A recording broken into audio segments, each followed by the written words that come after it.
Yeah, I always felt that you could appreciate the music of the artists you love more by learning about who their influences were. Absolutely. I mean, that it was so key for me. I mean, particularly, I guess, with the Beatles. Of knowing either via the songs that they were covering, because then you're introduced to those artists and those songwriters, Yeah. you know, through those songs, which you would, because those would have been the first iterations of those songs, which I Hmm. would have known, not knowing that, well, there was an original version by, whoever, were the Yeah. Marvelettes or Little Willie John, I mean, Yeah. whoever it is, but yeah, it was an education, Hmm. you know, and also, um, yeah, it fueled the curiosity to go out and explore and hear what that was. You wanted to know what it was that the people that you loved had heard. Oh What yeah. was it that they heard in this that got them off? Yeah. It's like the wishing well, or the magic, Yeah, you know sauce that and influenced then them. You want to get a little of that well, inspiration. exactly, and then you hear how they use that sauce, and how they then add a little bit of their own spice, and then Yeah. make it their own, and it comes out a little different. Mm. I mean, there's nothing more pure than the source. Well, exactly, the source of the source. Yeah, yeah, That's it. That's incredible. Well, I know, like I say, from the Cliff Richards and the Shadows on, yeah, there was a radical shift. When the Beatles and the Stones and all yes, that started. yeah. It changed my life. Yeah. How was that from your perspective? Well, the Beatles. That was the first show I ever went to. Okay. And I saw them twice. Um, What type of venue?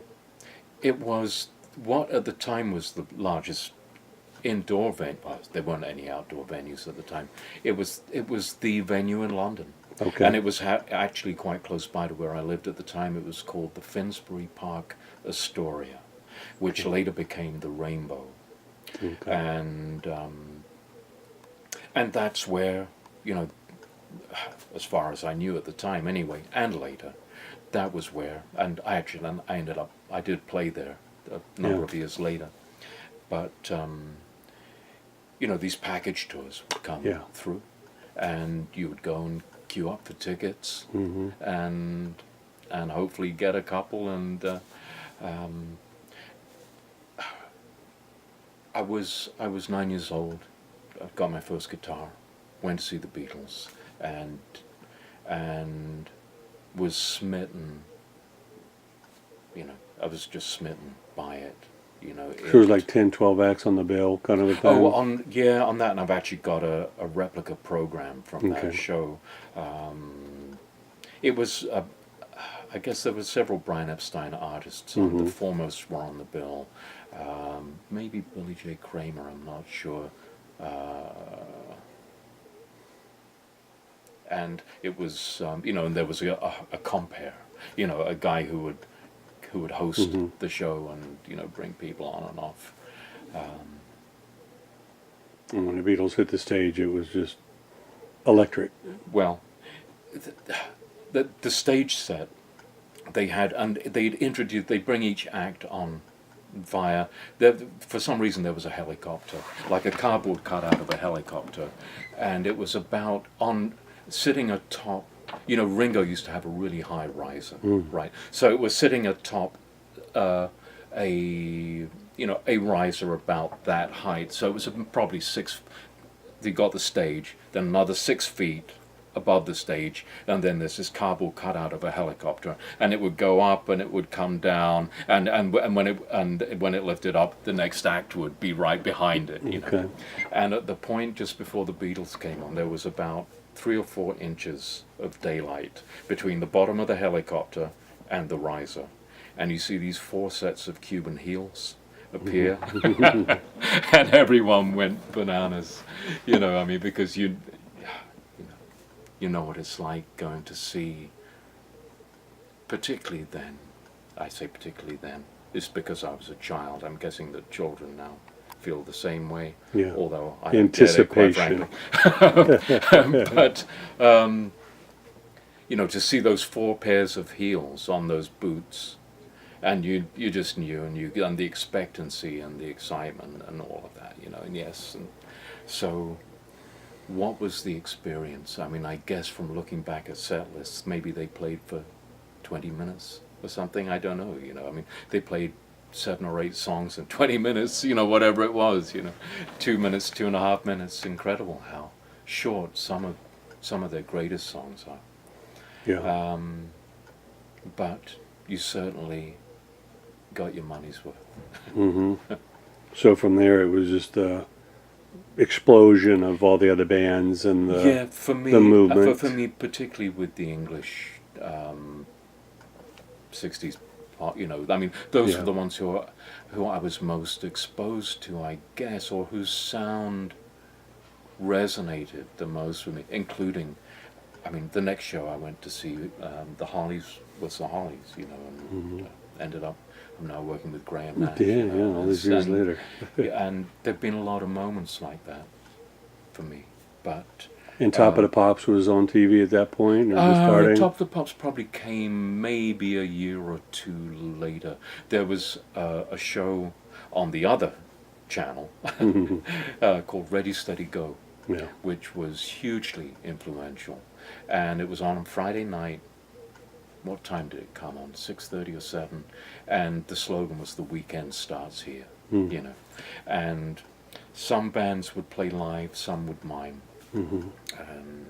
And you didn't really care, you know. And they had kids in the kids, teenagers, people who were older than me in the Yeah. audience, and they'd be dancing, and you know, and there was a guy and a girl who presented the show, and but that was a very influential show. Top of the Pops was a little more.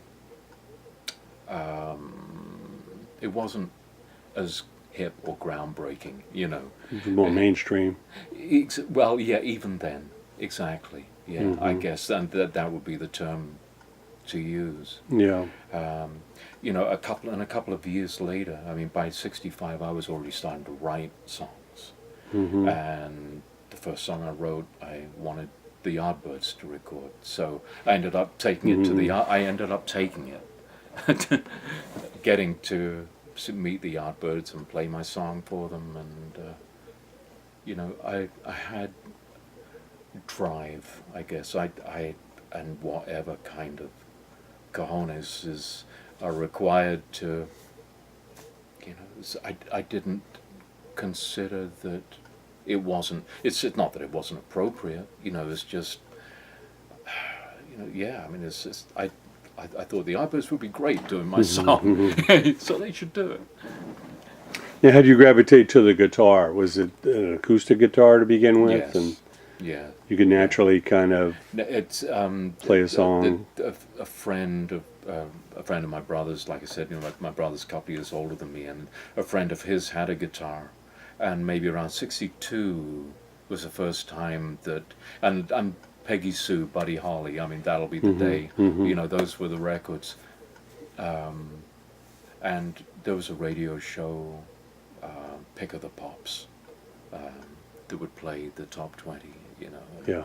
And, you know, as you get bitten, as you develop this passion as a kid, you know, you have these go-to things, whether it's, you know, on Saturday afternoon or Friday night, you know, whatever the show was, because then it was only on when it was on. There was no streaming it or, you know, getting to... I guess you Right. could record it on a tape recorder off the radio. Yeah, it or wasn't something. on demand. It was live. Yeah. And Fleeting moment. but the guitar was... That was the icon, you know, whether one realized the symbology of it or whatever. It was the icon of the sound of the records that were being made that caused this feeling of positive agitation, you know. Yeah. And and I had access to one through my brother's friend, and had, learned a couple of chords, typical thing. Yeah. And then for my 9th birthday, I asked my dad if he could, if I get a guitar. And it was, he thought it'd be something that would last for a couple of weeks or whatever. But, I took to it, and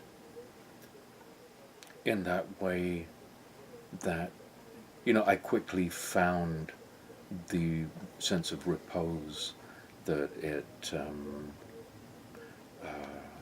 gave to me.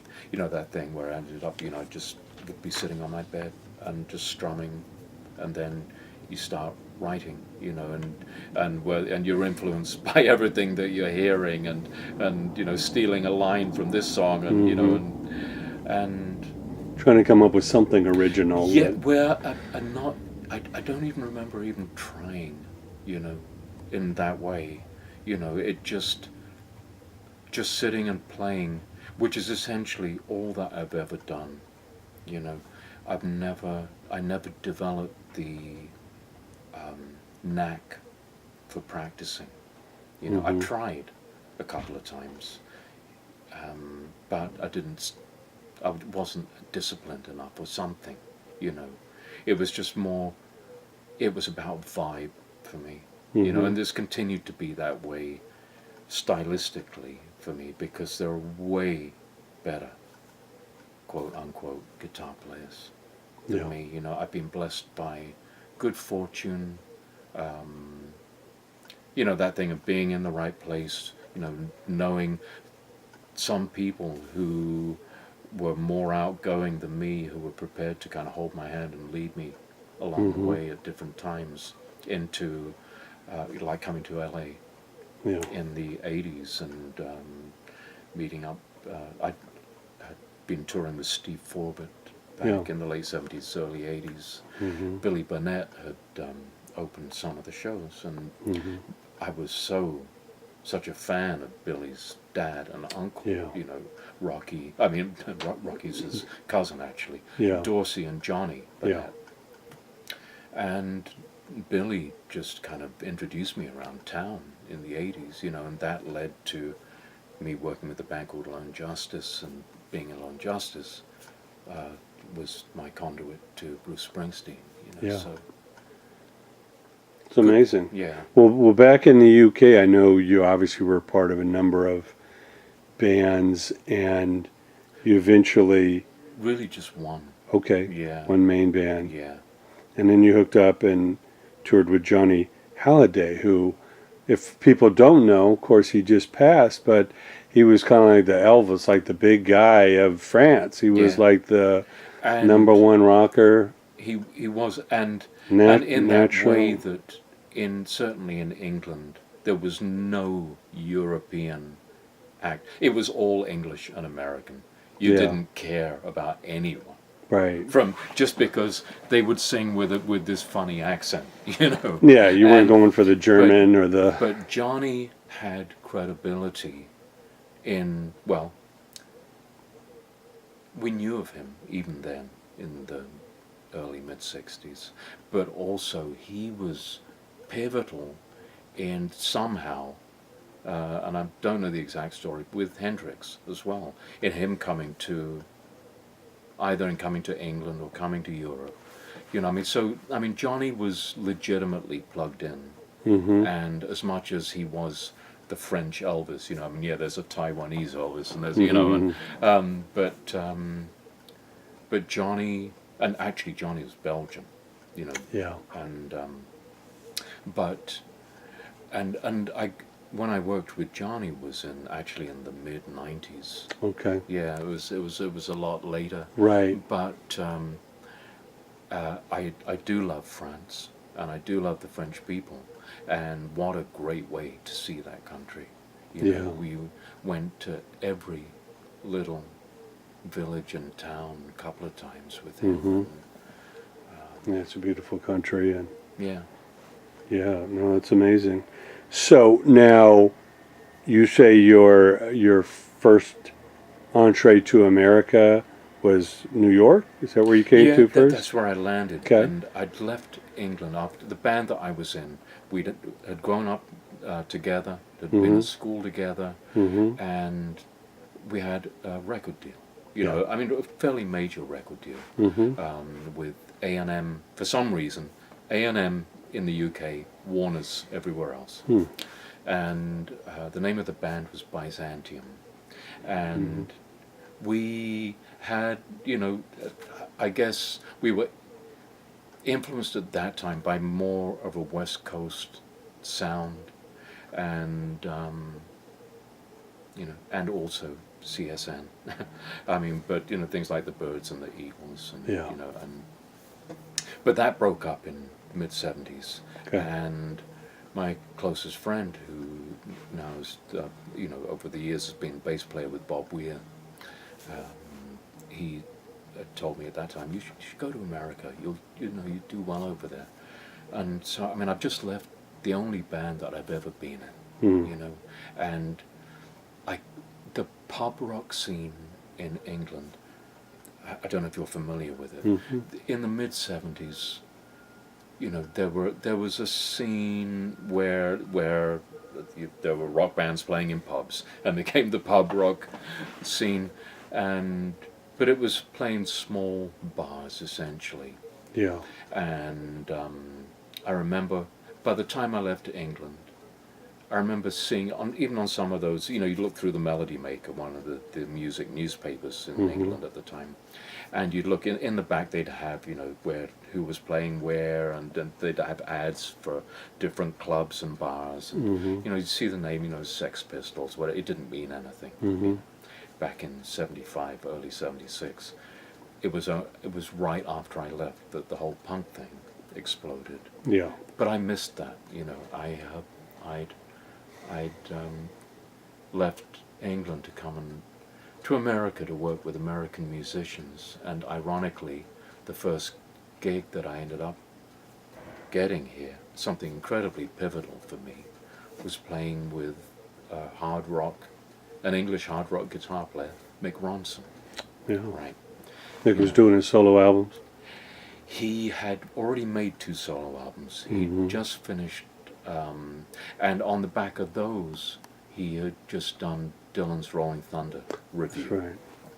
And Mick was trying, you know, and obviously having been one of Bowie's Spiders from Mars, you know, having been Bowie's foil, you know, and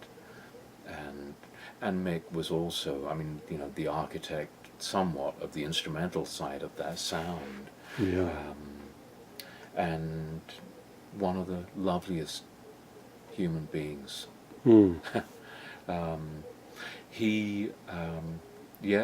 I'd met up with him just prior to leaving England, and met up with him again after coming to America. I arrived in New York, I traveled around, hitchhiked around, wound up back in New York again, and as luck would have it, Mick was putting a band together, and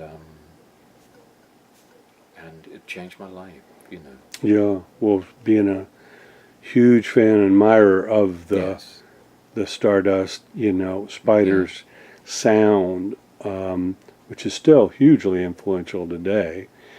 You know, what did you glean from getting to know Mick about, you know, how that magic was made? Obviously, Bowie was part of it, but like you say, Bowie didn't necessarily, you know, play a lot of the music. You know. I mean, you know, I guess, David was, for the most, he was playing acoustic guitar and playing some saxophone a little bit. I don't even know if he was playing sax on stage at that time. But any insights into the making of that music, or what made Mick the individual he was?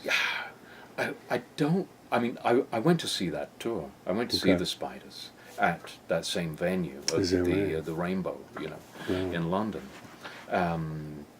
And in working with Mick, I mean, he certainly wasn't trying to escape that, but we just were busy doing what we were doing, you know.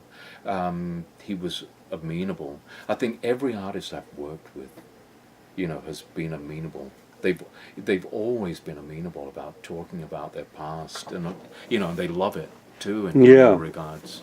but It's an important part of their history. Yeah, yes.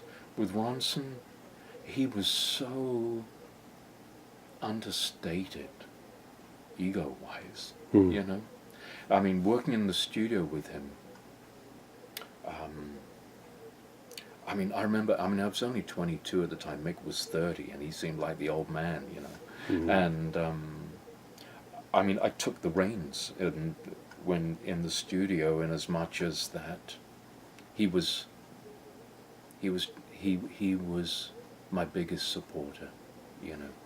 We shared a house, you know, because we'd gone up to Woodstock to go and record, and we had a house, you know, with myself and Jay and Bobby, the bass player and drummer, and Mick and his wife Susie, and we had the gear set up in the living room, and it was just that idyllic situation, you know, of having a band house, and also, you know, this was like this. I mean, I was like, it was a real gig, you know. I mean, it was the first time that I had really gone out as a guitar player, you know. I mean, because prior to that, I'd been in a band with my friends, you know, and growing up, I perceived myself more as a singer and a songwriter, and you know, and then being in that band, Byzantium, I mean, the lead guitar player had left, and he, Chaz Jankel, had gone on to be Ian Dury's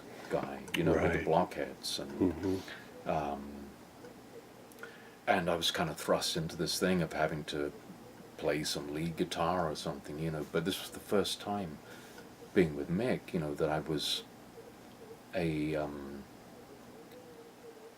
really a guitar player, you know. I mean, I was there and playing, and it was the combination of our two styles that was what was great, you know. I mean, because he had his sound, and I think it's the same probably for any musician, you know, guitar player, whatever instrument it is, drums. You pick up any instrument, you're going to sound like you know. So Ronson would, I mean, he sounded like him, whatever it was that he had in his hands, whether it was a Les Paul or a Telecaster, you know. And my style was very different, and it's what kind of made it work, you know. Yeah. And oh gosh, you know, I mean, I would just reiterate, because I know how in such great esteem even young musicians hold Mick Ronson, you know, because he's a mythical figure too. Oh yeah, Joe Elliott from Def Leppard and all these guys. Exactly. Rave about him. And you know, just the sweetest, most supportive, funny guy. I mean, it's like he used to love. I mean, as you know, I mean, Mick died in '93, and yeah, he drank a little too much. Yeah. Now, did that lead to a collaboration with Ian Hunter? Were you involved with that? Yeah, the Hunter Ronson band. Yeah, I did some brief recording with Ian. Okay. And obviously Ian was around, and you know, and Mick he'd be very funny quite often, you know, particularly if he had a couple of drinks.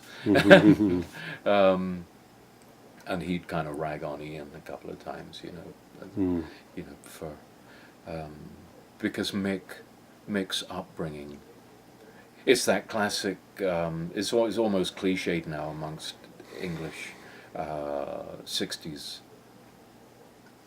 performers, you know, coming from very humble beginnings, you know, because he did, and he would, you know, he was.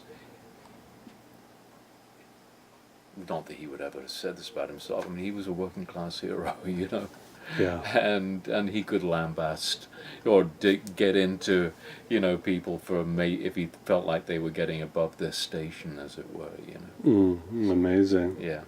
Well, I know that you had so many great experiences here, but let's talk a little bit now about, you know, joining the Bruce Springsteen band. How did that happen, and Tell us about your experiences with You know, that. I had been with a band called Lone Justice in Yeah. Los Angeles, and Lone Justice had been given really a kind of seal of approval. Um, Were you after involved with the U2 shows, or you came in right? Yes, Okay, well, you I mean, we did the band did two different tours. They okay, had toured prior to my okay, arrival on the Unforgettable Fire tour, but then I joined at the beginning of the second album.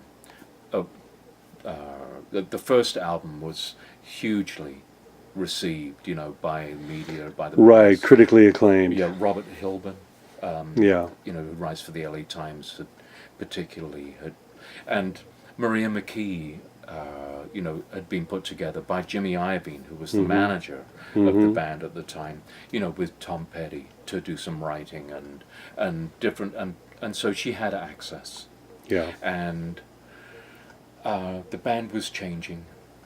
Through Billy Burnett, I'd been introduced to Greg Sutton, who played bass with Lone Justice, and that was my intro to Lone Justice.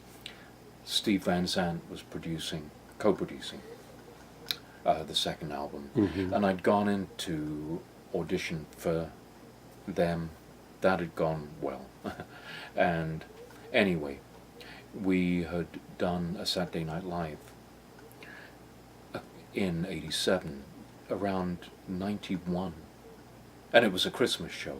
Around Christmas of '91, it was rerun, and Bruce had seen it, and that was, I guess, Bruce had, after the Amnesty tour, which was late '80s, around '90 maybe, he disbanded E Street, and then he had recorded Human Touch and Lucky Town.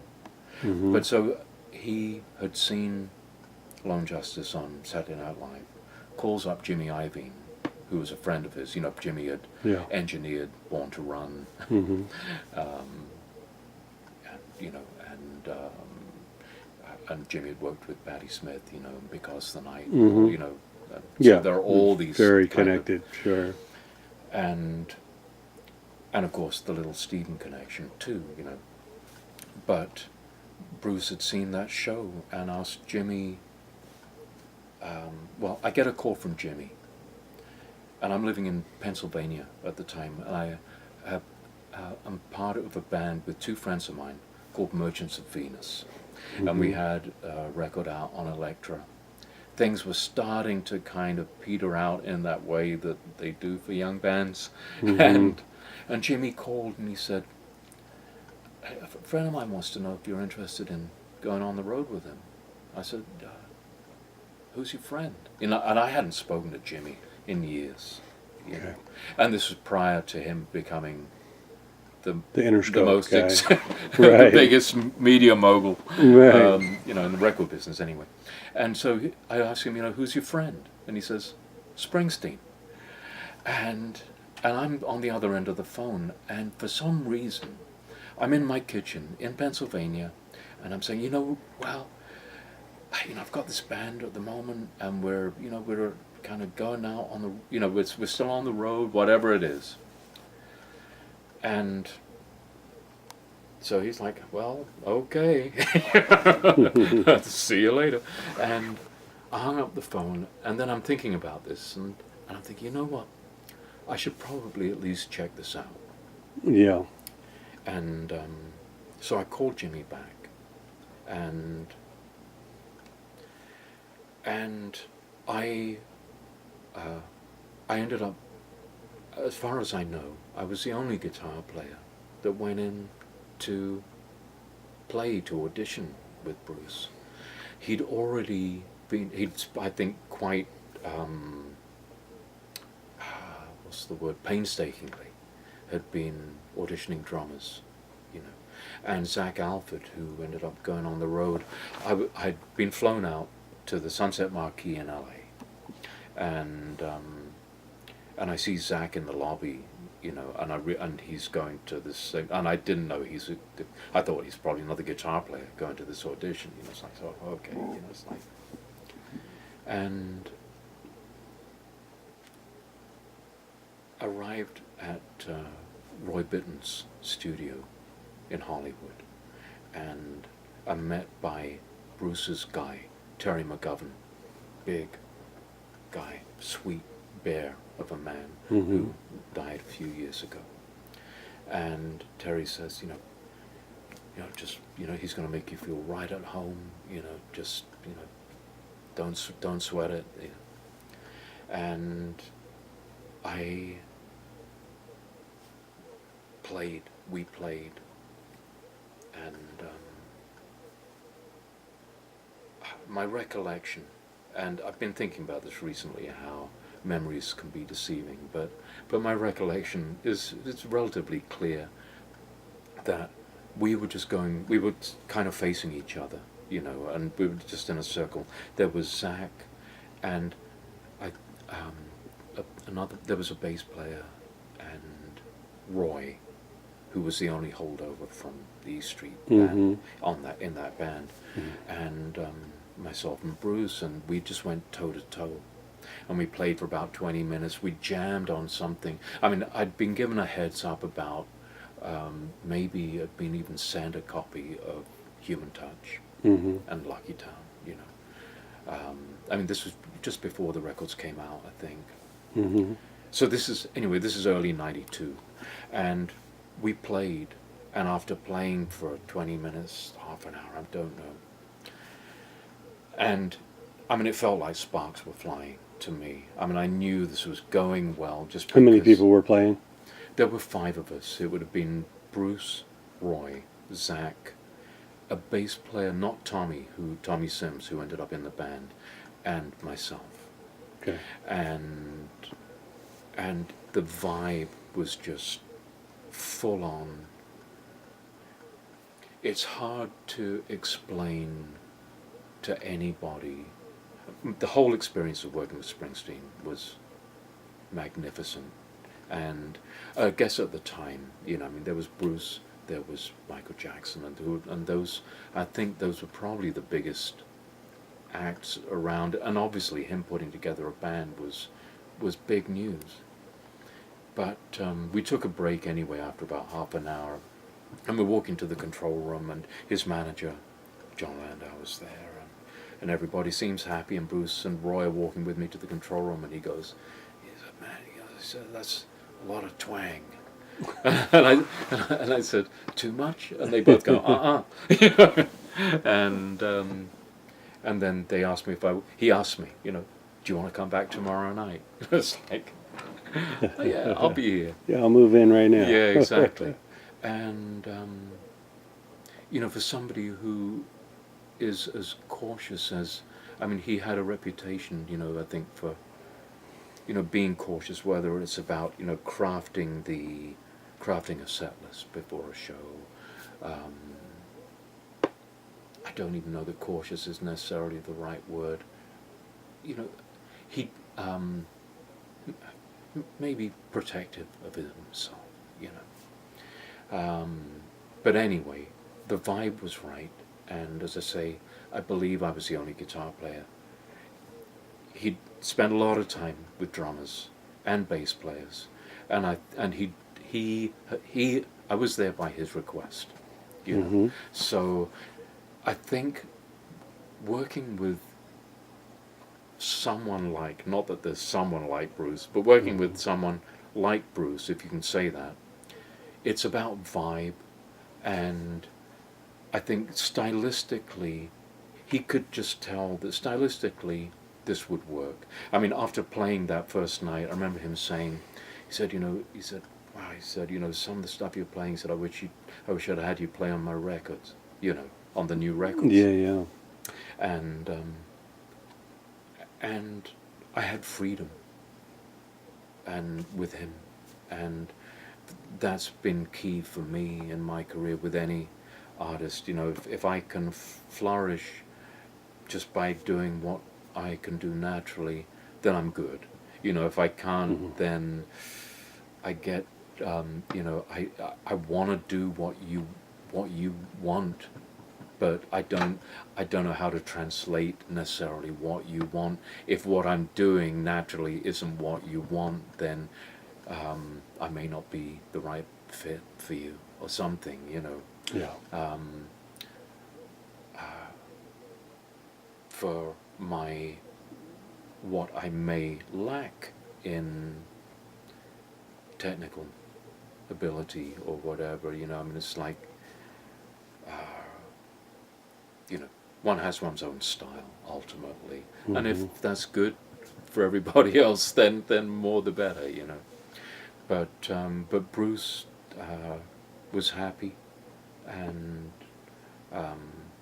in some ways, that early stripped down iteration of the band was maybe, well, I could maybe say it was the most fun. You know, we did a show at the Bottom Line with, and like we did with Saturday Night Live.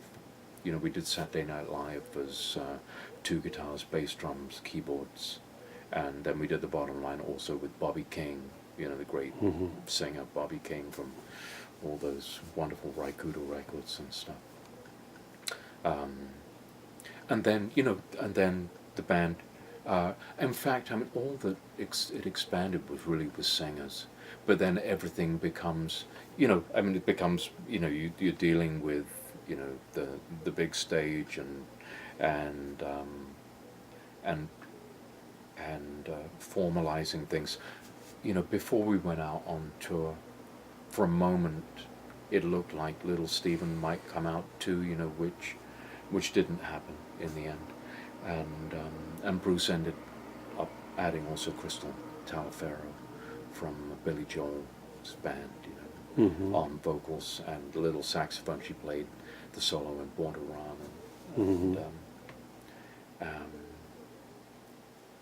but